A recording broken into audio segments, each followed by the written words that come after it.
Hey everyone. So there's tons of videos, podcasts, books out there talking about what to do with your money. But the thing about finance is that you can be doing everything right, but then one big mistake can come along and ruin it all. Or even worse, something you're doing consistently wrong for years and years and years that is really holding you back. The worst part is you don't even know that you're doing anything wrong until years in the future when you look back and think, man, I've really been messing up and I could have been so much further ahead. That's a terrible realization to have, but don't worry. That's why I'm making this video, so that you can stop before it's too late and save your future self a ton of regret in the future.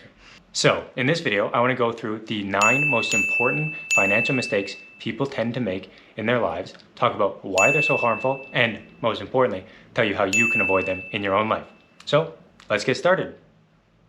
Okay, so number 1 is spending more than you make.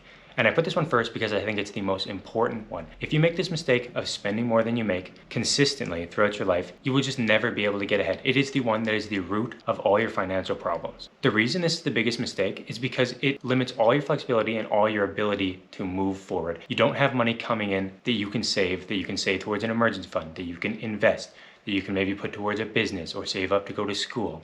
Instead of doing all those helpful, beneficial financial activities, you're actually snowballing downwards. You're taking on debt because you're spending more than you make, and the interest payments are adding up, and your monthly payments are just increasing. So instead of having the ability to grow and move forward, you're constantly building up a big weight that's holding you down. The fact is, in personal finance, you're always snowballing in one direction. You can be spending less than you make, saving money each month and snowballing upward with investments and savings, or you can be spending more than you make, taking on debt and snowballing downwards as the interest payments add up. And that's how you're going to feel like you're treading water, you're just trying to stay afloat, and you're constantly moving backwards in life. And that's what you want to avoid. So make sure you don't start off your financial life by spending more than you make. It's very important. The second big money mistake that people tend to make, and this is also the second most important one, I think, is not tracking your money. Now, don't be scared. This isn't a big deal of tracking every expense. It's not scary, but it's more about just knowing your financial position. So I would recommend monthly at least, just doing a check-in.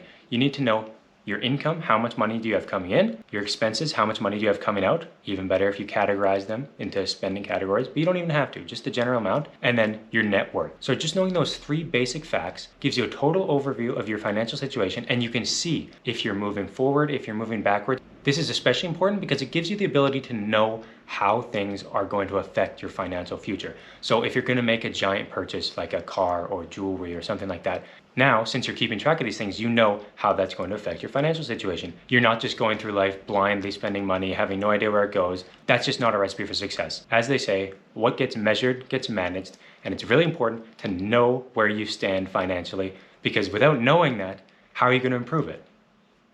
The third financial mistake I want to talk about is not having an emergency fund.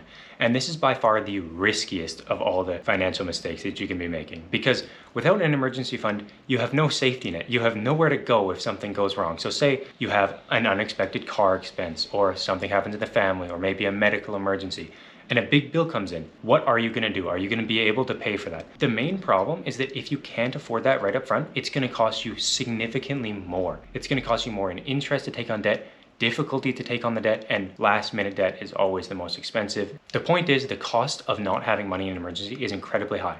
And there's also the mental cost of stressing, not knowing what's going to happen if your car breaks down, not knowing how you're going to afford to pay for an emergency. So the peace of mind you get is worth it alone. And then on top of that, you get huge financial benefits by being ready for an emergency when it occurs. Mistake number 4 is putting off investing or not getting started investing early. Now, this is definitely the easiest mistake to make because investing just really doesn't seem important, especially when you're young. It's a far off goal, it's for retirement, it's not going to directly help you. It's not like having an emergency fund where it could help you right now, it could help you this year. This is saving for the far future, which is very difficult.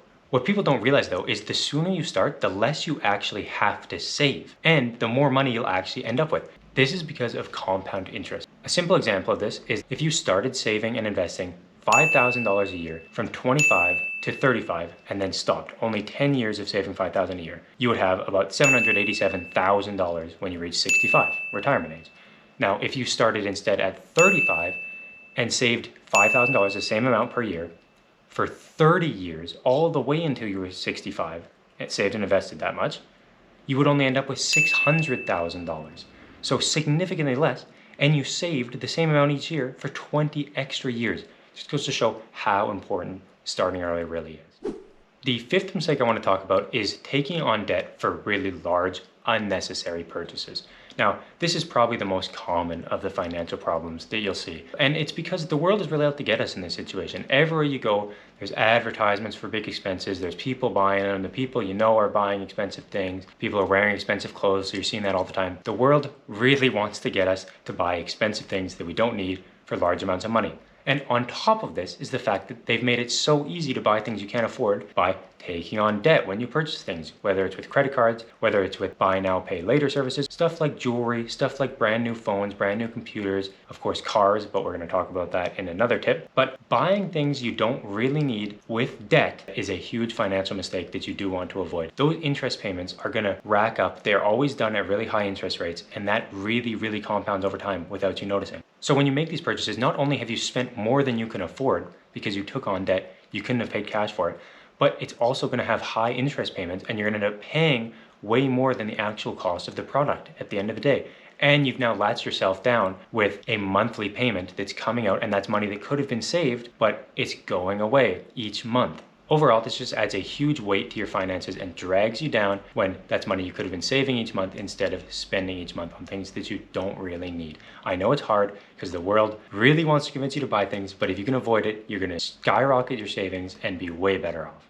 Now, tip number 6 is very similar to tip number 5, and this is buying an expensive car. This is the mother of all expensive purchases that we take down debt for, and it's a classic. Everyone seems to do this when they're young especially, and it just adds a huge weight to your finances that's going to drag you down for years. Most people tend to buy very expensive cars that they don't really need. The thing is with humans, we're really good at getting used to things. So while a new car seems really fun and makes you really happy for a couple days, maybe a week or two, after that first week or so, it loses its luster and you're just driving to work in the same old car. It doesn't feel special anymore. But what remains constant that whole time is the amount you have to pay each month for that expensive car, which is money you could have saved towards your own goals like travel or maybe building a more stable life or buying a house. Those are things that would make you happy and would really increase your quality of life, but instead you're spending all that money each month on the car that isn't making you that happy anymore. What is best to do instead is to just buy a cheap, used, reliable car that you do your research on, let someone else take the depreciation hit, it gets you from point A to point B, it's reliable, and it gets the job done, because that's what the car is going to end up being at the end of the day,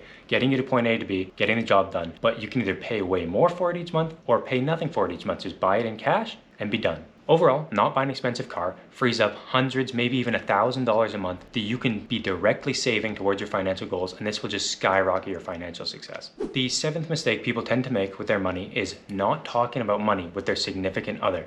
Now, Warren Buffett is always famous for talking about this one and saying that the most important financial decision you will ever make in your life is who you marry. Now, this is very true. Marriage is a very financial decision at the end of the day. Now, I'm definitely not saying to marry someone just based on financial prospects or anything. Definitely not. Marry someone because you want to marry them. But it's very important that you talk about finances and make sure you're on the same page with your significant other, whether you're married or not, even just in a long-term relationship. You want to make sure you have similar goals, you think about money the same way, and you have a similar plan for your financial future. Because most of the big financial decisions you make in your life are going to be related to and affect your significant other. Things like what you're going to do for a career, when you're going to buy a house, if you're going to have kids, the cars you buy. These are all very important decisions that you're going to have to talk through. There's no avoiding it. You have to have these conversations eventually. It's best to have them early and make sure you're on the same page so there's less arguments. This is also the #1 cause of stress and arguments in relationships and causes of divorce. So it's best to make sure you're on the same page early to avoid all that stress in your future. The 8th financial mistake people make is paying too much for housing. It's very easy to fall into this trap of paying for more house than you need or paying for nicer house than you need. What you want to do is make sure you're only paying for as much as you need. See what your current situation requires and pay for that. Don't get too far ahead of yourself, because like the car example, this is a monthly cost that is constant. So if you can save $500, $1,000 a month consistently for 1 or 2 years, that's money that can go directly into your savings, money that you're not spending, and it makes it really easy to meet your goals and start snowballing upwards. But what most people tend to do is start with the end goal in mind and already start paying for that years before they need it. Getting a big house 3-4 years before they even decide to start a family, or living in a nice 2-bedroom apartment when they really only need one or even a studio, or not living with roommates because they envision themselves not living with roommates in the future, so they don't do it right now. But take into account what your current situation requires and only pay that much. You might as well be saving that money and using it in the future towards a down payment on a house or a nicer apartment when you actually need it.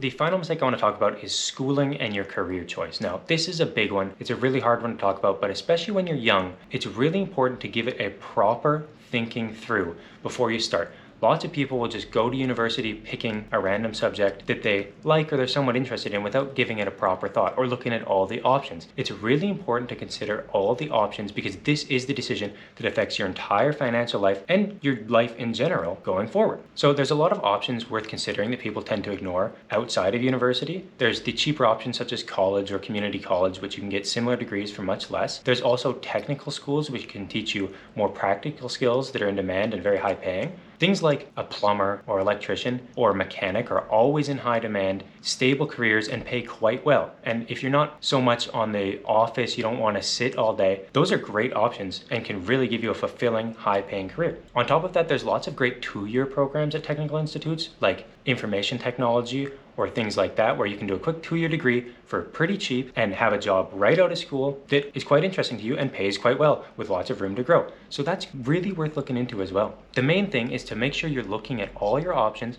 considering how viable they are. How much are they going to pay you? Is it going to be fulfilling? Is it something you can do for a long time? And will it allow you to live the life that you want financially? This is a really big decision. And of course, it's possible to change in the future, but it's very expensive, very time consuming. So it's worth really giving it a good effort to think it all the way through and try and make the right decision the first time so you don't have to worry about it going ahead.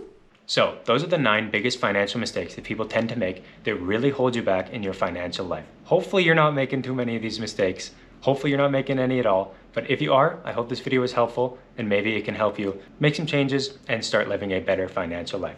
I really appreciate you watching the video. If you liked it, maybe leave a like and subscribe. It really helps me out. And I'll see you in the next video. Thanks for watching.